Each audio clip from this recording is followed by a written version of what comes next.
Start दो kingdoms के दरमियान एक जंग से होता है, जिसमें से एक किंगडम का नाम जिन किंगडम था, जबकि दूसरे किंगडम का नाम याओ किंगडम था। जिन किंगडम ये जंग जीतकर पूरी दुनिया पर हुकूमत करना चाहते थे, जिसका मतलब था उनके इरादे नेक नहीं थे, जबकि दूसरी तरफ दूसरे किंगडम वाले यानी याओ किंगडम के लोग बहुत पीसफुल थे और इसीलिए वो पूरी दुनिया में अमन फैलाना चाहते थे। याओ किंगडम के जनरल का नाम जियानलिंग था और उन्हें हराना सबसे ज्यादा मुश्किल था, क्योंकि उनकी बॉडी के अंदर एक ब्लू ड्रैगन रहा करता था और उसी ड्रैगन की पावर्स की वजह से उन्हें कोई भी नहीं हरा सकता था। असल में ब्लू ड्रैगन्स का असल नाम सियान ड्रैगन्स था, जो कि इस मूवी का नाम भी है। और ये सियान ड्रैगन्स बहुत नस्लों से लिंग फैमिली के अंदर रहा करते थे, यानी वो लिंग फैमिली के लोगों की बॉडीज को एज अ होस्ट यूज किया करते थे। और अब क्योंकि वो सियान ड्रैगन जियानलिंग के अंदर था, इसीलिए वो बहुत ज्यादा पावरफुल था और जियानलिंग की वजह से ही याओ किंगडम जंग जीतने ही वाले थे। और इससे पहले कि वो जंग पूरी तरह जीते, यहाँ पर जिन किंगडम के कुछ और लोग लड़ने के लिए आ जाते हैं, जिनके अंदर कुछ खास पावर्स थी और उन्होंने आते ही याओ किंगडम का तख्ता उलट दिया था। क्योंकि जिन किंगडम के जो नए लोग आए थे, उनमें से एक ने जमीन के नीचे से एक ऐसे ड्रैगन को बुलाया था जिसके एक ही अटैक से पूरी की पूरी याओ आर्मी खत्म हो गई थी। और ये देखते हुए कि वो लोग अब हार रहे हैं, जियानलिंग ने अपने अंदर सियान ड्रैगन की पावर्स को उन सबको हराने के लिए जगाया था और उन्हीं पावर्स का यूज करते हुए जमीन से नीचे निकले हुए ड्रैगन को बहुत ही आराम से आसमान से उठाकर जमीन पर गिराते हुए मार दिया था। लेकिन याओ आर्मी को खतरा सिर्फ इस ड्रैगन से नहीं था, जिन आर्मी के बाकी लोगों के पास भी इसी तरह की बहुत सी पावर्स थी और वो अपनी पावर्स का यूज करते हुए याओ आर्मी के लोगों को मार रहे थे। और जिन आर्मी के लोगों से लड़ने के लिए पावर सिर्फ जियानलिंग के पास थी, इसीलिए अब वो अपने लोगों को नहीं बचा पा रहा था। और इसी दौरान अब जमीन के नीचे से एक और ड्रैगन निकला था जियानलिंग से लड़ने के लिए और उसने जियानलिंग को जख्मी कर दिया था। ये देखकर कि जियानलिंग बहुत ज्यादा जख्मी है, उसकी आर्मी का एक आदमी उसको बचाने के लिए आता है, पर जियानलिंग अब ये जान चुका था कि वो मरने वाला है, इसीलिए वो अपने अंदर से ड्रैगन पावर्स निकाल कर लियो को दे देता है, यानी उस आदमी को जो जियानलिंग को बचाने आया था। और जियानलिंग लियो से कहता है कि तुम ये पावर्स लेकर जल्दी से शहर चले जाओ और वहाँ जाकर मेरी छोटी बहन जियानलिंग से मिलो। जहाँ लियो को कुछ नहीं समझ आ रहा था कि उसे क्या करना चाहिए, उसे जियानलिंग की बात मानकर जंग छोड़ देनी चाहिए या अपने आप और बाकी सब लोगों को बचाने के लिए लड़ना चाहिए। लेकिन जियानलिंग के फोर्स करने पर अब वो अपने घोड़े पर सवार होकर वहाँ पर जाता है जहाँ उसने जियानलिंग की बहन से मिलना था। जिसके बाद यहीं से सीन कट होता है और हमें शॉनलिंग को दिखाया जाता है। वो यहाँ कुछ आदमियों के साथ लड़ने की ट्रेनिंग ले रही थी, जिसे देखते हुए हमें पता चला था कि उसके पास भी उसके भाई जियानलिंग की तरह लड़ने की खास एबिलिटीज हैं और वो ट्रेनिंग भी इसलिए ले रही ताकि वो अपने भाई की तरह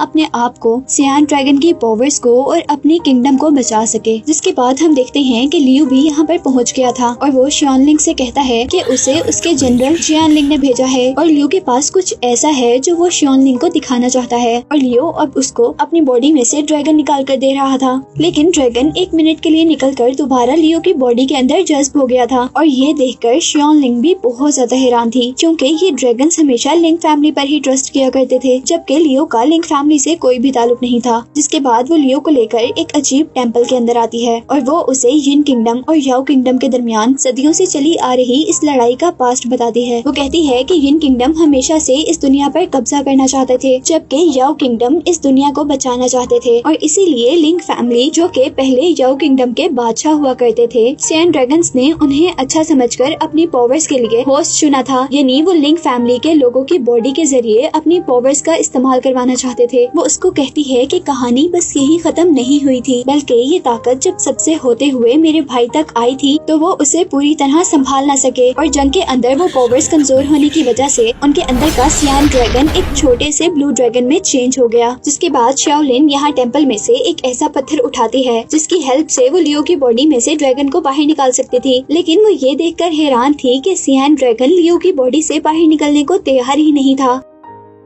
और ये देखकर शाओलिन बहुत ज्यादा हैरान थी, क्योंकि जैसा मैंने आपको पहले बताया कि ये ड्रैगन्स लिंग फैमिली के अलावा किसी पर भी ट्रस्ट नहीं किया करते थे और वो एक लॉन्ग टाइम से लिंग फैमिली के लोगों के अंदर ही रह रहे थे। तो अब इस ड्रैगन ने लिंग फैमिली के मेंबर को छोड़कर किसी और को अपना होस्ट चुन लिया था। जिसके बाद ये सब देखते हुए शाओलिन लियो को अपने घर रुकने का कहती है। जिसके बाद सीन कट होता है और हमें दोबारा शाओलिन को जॉन किंगडम के किंग के पास दिखाया जाता है, जहाँ उसे पता चलता है कि उसका भाई मर चुका है और उसके मरने के बाद ड्रैगन भी अब गायब हो चुका था, जबकि दूसरी तरफ अब हमें लियो को दिखाया जा रहा था जो कि शाओलिन के घर के अंदर अपनी बॉडी के अंदर से उस ड्रैगन को बाहर निकालता है और वो दोनों यानी ड्रैगन और आपस में एक दूसरे से बात करने की कोशिश करते हैं, पर लियो ड्रैगन की काफी सारी बातें समझ ही नहीं पाता और सीन्स दोबारा शाओलिन पर शिफ्ट होते हैं। और यहाँ किंग अब सब लोगों से मशवरा मांग रहे थे कि उन्हें इस जंग को खत्म करने के लिए क्या करना चाहिए। और अब यहाँ पर जियानलिंग उन सबको बताती है कि बेशक मेरे भाई मर चुके हैं, लेकिन हमारे पास से ड्रैगन गायब नहीं हुआ, यानी हमारी पावर्स अभी खत्म नहीं हुई हैं। वो सबको बताती है कि ड्रैगन ने अपना न्यू होस्ट चूज कर लिया था जो कि उसी जंग में याओ किंगडम के लिए लड़ रहा था। लेकिन अब उसकी बात सुनकर सभी लोग हंसने लग गए थे, क्योंकि उनका ख्याल था कि सियान ड्रैगन की सारी पावर सिर्फ लिंक फैमिली के लोग ही हैंडल कर सकते हैं अपनी फाइटिंग स्किल्स की हेल्प से। उन लोगों का ख्याल था कि अगर उस ड्रैगन ने एक आम इंसान को चुन लिया है अपने होस्ट के तौर पर, तो वो इंसान उस ड्रैगन की पावर्स को खत्म कर सकता है, क्योंकि उससे सियान ड्रैगन की पावर्स कंट्रोल ही नहीं होंगी और वो चीजों को गड़बड़ कर देगा। इससे हर एक को खतरा होगा। इन सब की बातों के दरमियान में जियानलिंग दोबारा बोलती है। वो किंग से कहती है कि हमें जैन किंगडम के खिलाफ जंग को लड़ते रहना चाहिए, क्योंकि अभी भी हमारे पास ड्रैगन की पावर्स हैं। और यहाँ पर किंग ने भी सबकी बातों को इग्नोर कर दिया था और शाओलिन को बैटलफील्ड पर जाने का हुक्म दिया था। जिसके बाद शाओलिन अपने घर पर वापस आती और वो लियो को बताती है कि हम लोग दोबारा बॉर्डर पर लड़ने जा रहे हैं। और यहाँ लियो शाओलिन से रिक्वेस्ट करता है कि प्लीज उसे कुछ ऐसी ट्रिक्स और स्किल्स सिखा दी जाए जिससे वो ड्रैगन की पावर्स कंट्रोल कर सके। और इस बात के बाद हम लोग उनको बॉर्डर तक का सफर तय करते हुए देख रहे थे, जहाँ रास्ते में शाओलिन ने लियो को उसके कहने के अकॉर्डिंग ट्रेनिंग भी दी थी। जिसके बाद हम देखते हैं कि उन्होंने रास्ते में एक खाली घर के अंदर एक रात रहने का फैसला किया था और यहाँ पर भी लियो ने आराम करने के बजाय अपनी ट्रेनिंग को स्टार्ट रखा था। और यहाँ जब लियो और शाओलिन दोनों आराम कर रहे थे तो आधी रात के वक्त यहाँ पर येन किंगडम के कुछ पावरफुल सोल्जर्स ने उन पर अटैक कर दिया था, जो कि असल में यहाँ पर लियो के अंदर से ड्रैगन्स की पावर को छीनने के लिए आए थे। सभी लोग उनसे लड़ने के लिए खड़े हो जाते हैं। शाओलिन उन लोगों को अंदर जाने से रोकती है, पर एक आदमी किसी न किसी तरह लियो तक पहुँच जाता है और वो अपनी सारी पावर्स का यूज करते हुए लियो के अंदर से ड्रैगन को निकालने की कोशिश कर रहा था। और क्योंकि लियो को ड्रैगन की पावर्स को कंट्रोल करना नहीं आता था, इसीलिए वो बिल्कुल बेबस था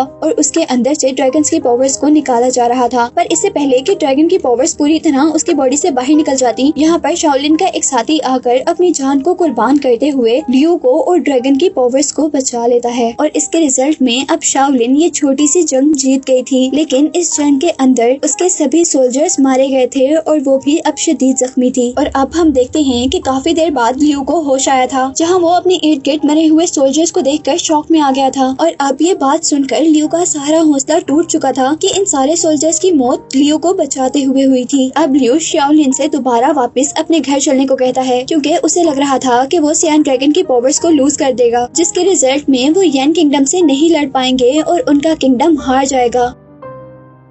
लेकिन शाओलिन को उसकी बात बिल्कुल भी ठीक नहीं लगी थी। वो उससे कहती है कि तुम्हें हार नहीं माननी चाहिए, क्योंकि तुम्हारे पास जो पावर्स हैं वो एक्स्ट्रा ऑर्डिनरी हैं, बस तुम्हें इनका यूज आना चाहिए। शाओलिन उसे कहती है कि तुम चाहे हार मान जाओ, लेकिन मैं कभी भी हार नहीं मानूंगी, क्योंकि मैं जानती हूँ कि इस किंगडम ने इस जंग को जीतने के लिए बहुत से लोगों की कुर्बानियाँ दी हैं, जिसमें मेरा भाई भी है। वो लियो से पूछती है कि क्या ये लोग जो यहाँ पर मरे हुए हैं, तुम उनके सेक्रीफाइसेस को ऐसे ही जाने दोगे जिन्होंने तुम्हारे और साइन ड्रैगन के लिए अपनी जान दी थी। और ये कहते कहते ही शाओलिन थकन से बेहोश हो जाती है, जिसके बाद लियो उसके जख्मों पर पट्टी करता है। और यहीं से हमें नेक्स्ट डे का सीन दिखाया जाता है, जहाँ पर अब शाओलिन बिल्कुल ठीक हो चुकी थी। लियो उसके खाने के लिए कुछ एप्पल्स लेकर आता है और यहाँ शाओलिन उससे कहती है कि अगर तुम इस ड्रैगन की पावर्स को यूज करते हुए भी जंग नहीं लड़ना चाहते तो मैं तुम्हें फोर्स नहीं करूंगी, और अगर तुम घर वापस जाना चाहते हो तो तुम जा सकते हो। लेकिन वो उसे बताती है कि बेशक तुम चले जाओ, मैं वापस नहीं जा सकती, क्योंकि मैं लिंक फैमिली की आखिरी लड़की हूँ और मुझे किसी न किसी तरह साइन ड्रैगन और इस मुल्क को बचाना है। लियो अब इस बात पे खुश था कि शाओलिन ने उसे लड़ने के लिए फोर्स नहीं किया था, लेकिन इस बात पर उदास भी था कि उसकी वजह से बहुत से लोगों की जान चली गई थी। जिसके बाद से अगले दिन शाओलिन और लियो दोनों अपने अपने रास्तों पर थे, पर रास्ते में लियो को फील होता है कि उसने शाओलिन को अकेले ही छोड़ दिया है। उसे ऐसा नहीं करना चाहिए था, जो बहुत ही बहादुरी से लिंक किंगडम के लोगों से लड़ रही थी। और उसके हाथ में अब हमने साइन ड्रैगन की पावर्स को भी देखा था। अब लिंक किंगडम के सारे छोटे छोटे सोल्जर्स को हराने के बाद उसका सामना एक बहुत बड़ी क्रिएचर से हुआ था। उसके सामने शाओलिन की पावर्स कुछ भी नहीं नजर आ रही थी। यहाँ शाओलिन के लिए भी लड़ना मुश्किल हो गया था और यहाँ अब शाओलिन की हेल्प करने के लिए लियू ने एंट्री ली थी, लेकिन वो ड्रैगन उन दोनों से ज्यादा पावरफुल था और उसने अपने एक ही अटैक से दोनों को दूर गिराया था। उसके बाद शाओलिन दोबारा उठी थी उस पर अटैक करने के लिए और शाओलिन के अटैक से अब वो ड्रैगन मिट्टी में चेंज हो गया था। लेकिन उस ड्रैगन का मिट्टी के अंदर चेंज होना इस बात का साइन नहीं था कि वो ड्रैगन मर गया, बल्कि उस ड्रैगन ने तो शाओलिन को ट्रैप में डाला था और वो शाओलिन को पीछे से स्टैब करने में कामयाब हो चुका था, जिसकी वजह से शाओलिन अब लियू की आंखों के सामने मर गई थी, जिसे देख